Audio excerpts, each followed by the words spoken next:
Fiquemos em pé.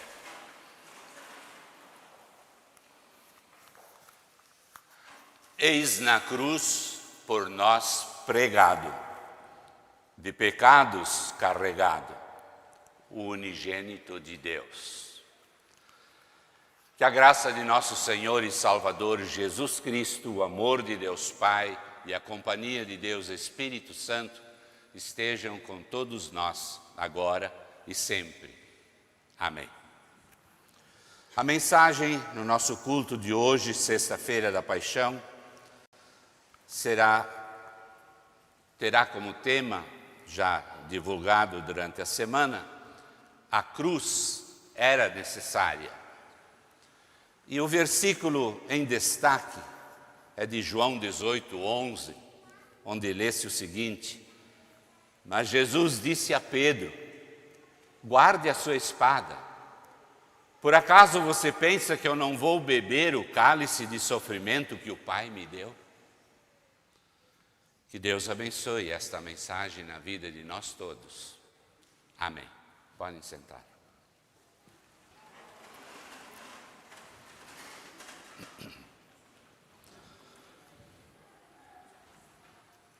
Meus amados filhos de Deus, membros da Congregação Evangélica Luterana Concórdia de Moema, membros de outras congregações, amigos visitantes, todos bem-vindos a esta casa do Senhor.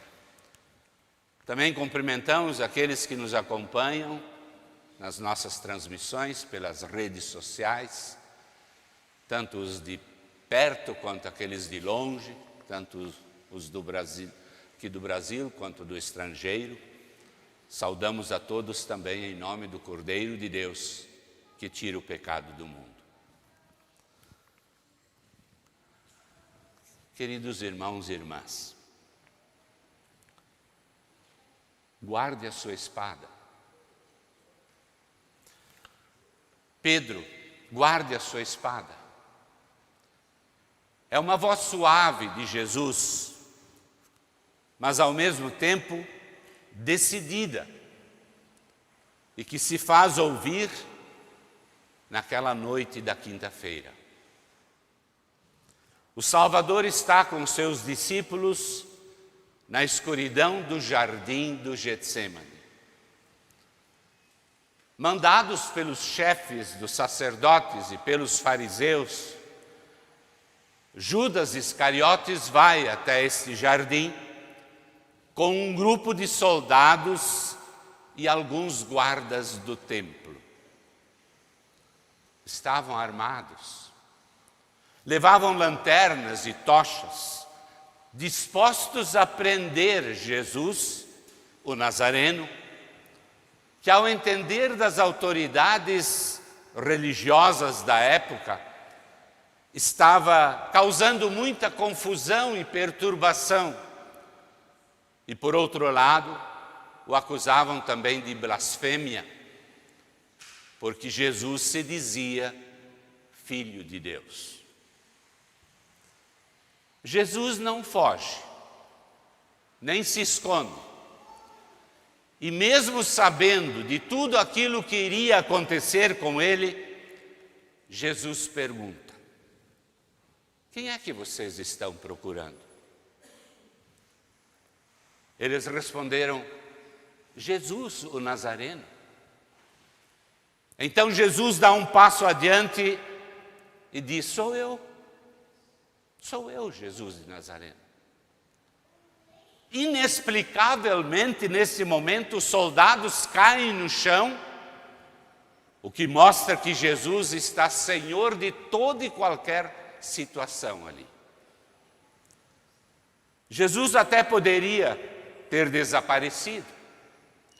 Jesus poderia fugir da cruz.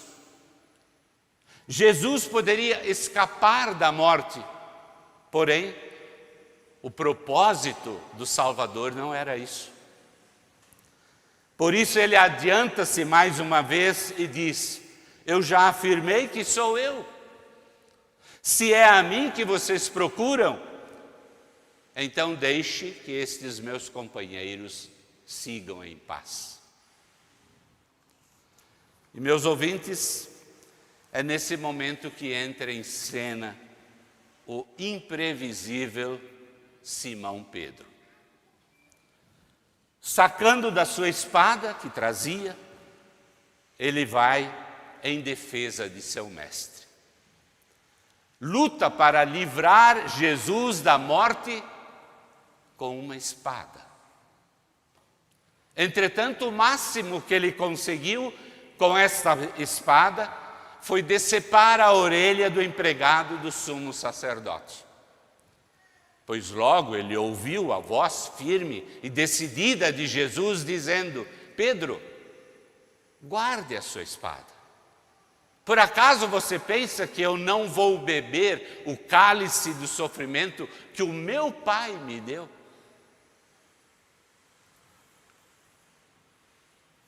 Imagino que Pedro não esperava esta reação de Jesus. Afinal, ele havia arriscado a sua vida em favor do seu mestre.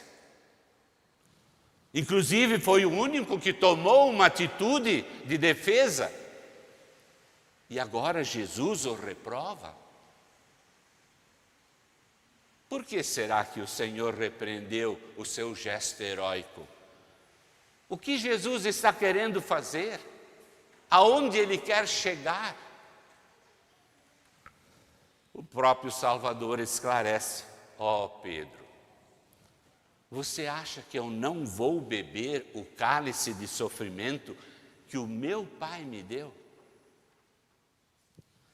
Pedro precisava entender que a redenção e a liberdade que Jesus queria oferecer a todo mundo, essa liberdade não seria conquistada pela espada e nem pela força, mas pelo poder da cruz. E para isso era necessário beber o cálice do sofrimento e da morte. Justamente com este propósito, Jesus viera ao mundo, enviado por seu Pai.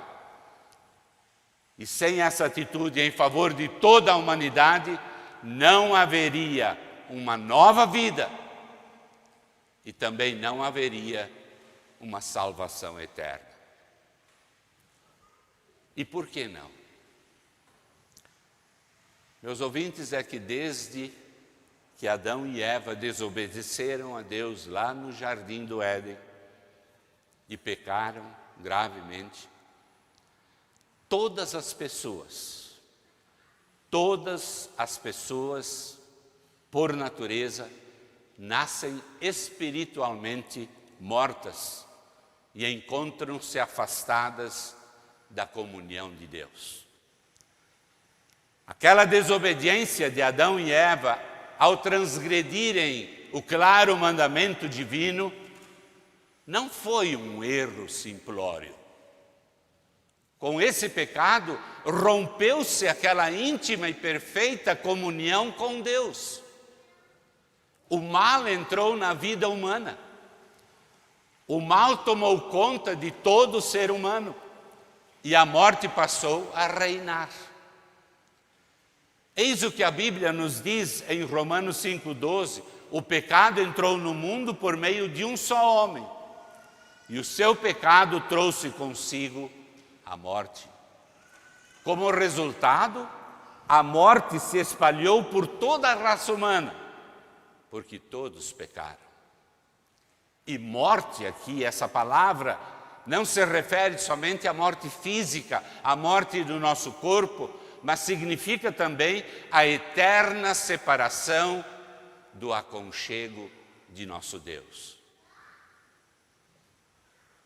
E este cálice de sofrimento, de angústia, de dor, de morte, estava destinado desde a queda de Adão e Eva a todas as pessoas, indistintamente, também a mim e também a vocês.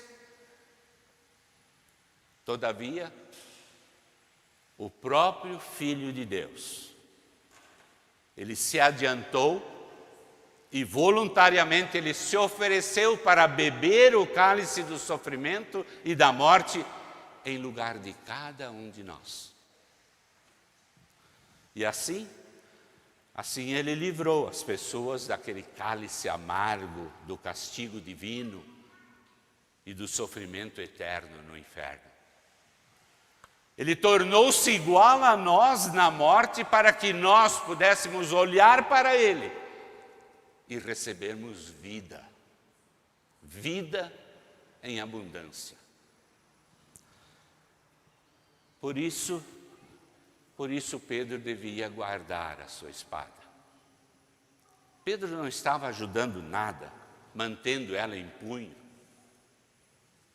Pelo contrário, ele estava até atrapalhando. Porque nada devia impedir que Jesus bebesse o cálice do sofrimento e da morte em lugar de toda a humanidade. A cruz era necessária. A liberdade da humanidade, ela passa pela cruz de Cristo. Por isso Jesus se adianta e diz: sou eu. Pedro, guarde a sua espada. Sou eu. Podem me levar, mas deixem ir os meus companheiros em paz. E Jesus então bebeu o cálice do sofrimento e da morte sozinho.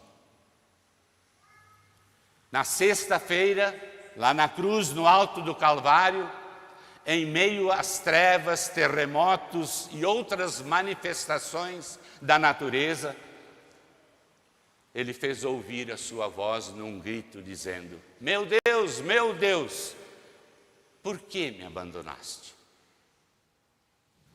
Era o cálice do total desamparo divino. Era o cálice dos tormentos provocados pela ira de Deus. E finalmente, bradando em alta voz, Jesus exclamou: tudo está completado. E conforme atesta o Evangelho, então ele baixou a cabeça e morreu. Tudo agora estava consumado, tudo estava pronto, tudo que fora profetizado a respeito de Jesus no Antigo Testamento se cumpriu. Toda a dívida por causa do pecado humano foi paga. Todas as exigências da dura lei foram cumpridas. Tudo o que era necessário para a salvação da humanidade estava feito, estava realizado. Jesus, o Filho de Deus, bebeu o cálice do sofrimento e da morte, e nós hoje então podemos beber o cálice da alegria, o cálice da esperança, o cálice do perdão, o cálice da vida. E por isso a Santa Ceia, que logo mais nós vamos receber, é para nós a festa da alegria, a festa da esperança, a festa de vida nova. É verdade, nós lembramos hoje do sofrimento e da morte de Jesus, mas sobretudo nós lembramos que através da sua morte cumpriu-se tudo o que era necessário para que vocês e eu fôssemos salvos. Pedro, guarde a sua espada. A morte era necessária, a cruz era necessária. A espada não pode dar perdão, vida, alegria e esperança. A cruz, sim. O sofrimento e a vitoriosa ressurreição de Jesus, sim. A morte e a ressurreição de Cristo nos proporcionam paz, alegria, esperança, vida, já neste mundo, já a partir de agora. Mas de uma forma perfeita, completa, será um dia lá no céu. Portanto, meu caro ouvinte, crê no Senhor Jesus, crê na sua morte de cruz, e você então também beberá o cálice da alegria e da vida.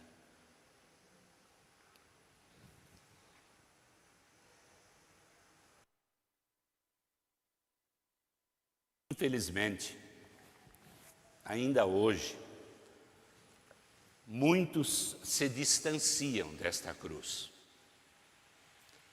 e preferem se aproximar da espada.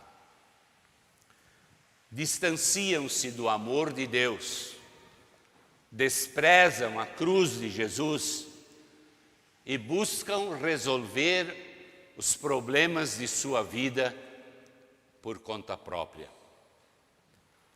Às vezes a própria igreja se desvia da cruz e se aproxima da espada. E isso acontece quando a igreja começa a envolver-se unicamente em questões desta vida terrena, deixando de lado o evangelho da cruz.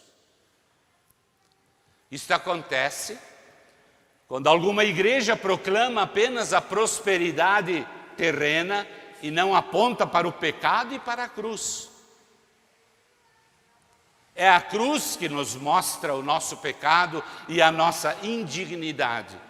É a cruz que aponta também para o amor de Deus e o perdão. Esse amor divino somente pode ser entendido através da cruz.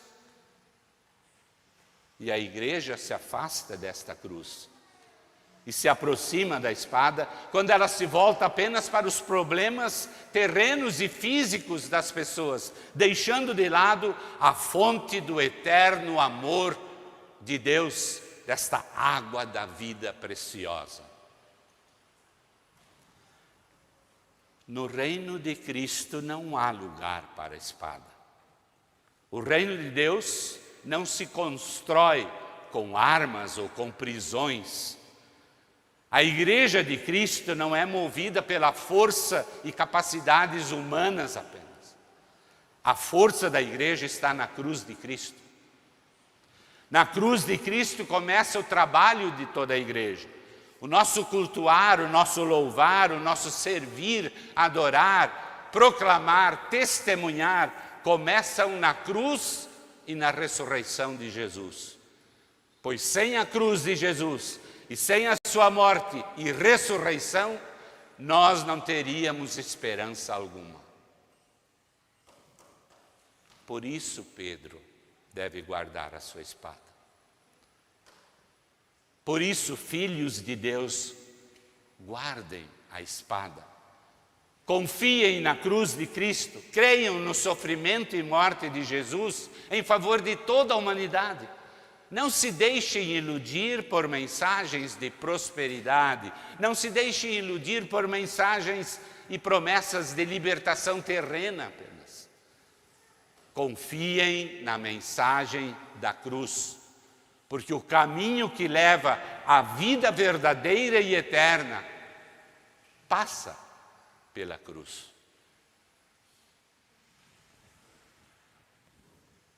A propósito, um senhor explicando a certo viajante qual o caminho que levava a um determinado povoado que ele queria chegar. E este senhor então explicou assim: depois de você atravessar o rio, você deve pegar a direita e seguir pela estrada da cruz. Se você não enxergar a cruz no início desta estrada, então volte, porque você está no caminho errado. A estrada certa é a estrada da cruz. Querido ouvinte, na sua jornada, na sua caminhada terrena, leva sempre em seu coração esta lembrança. O caminho da vida, o caminho da esperança, o caminho da alegria, o caminho do perdão, da paz, da bem-aventurança eterna, ela passa pela cruz de Jesus. Amém.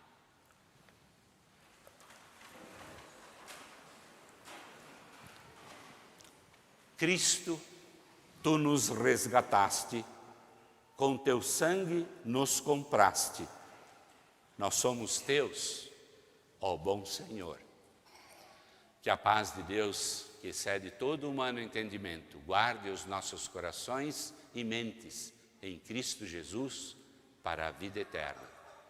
Amém.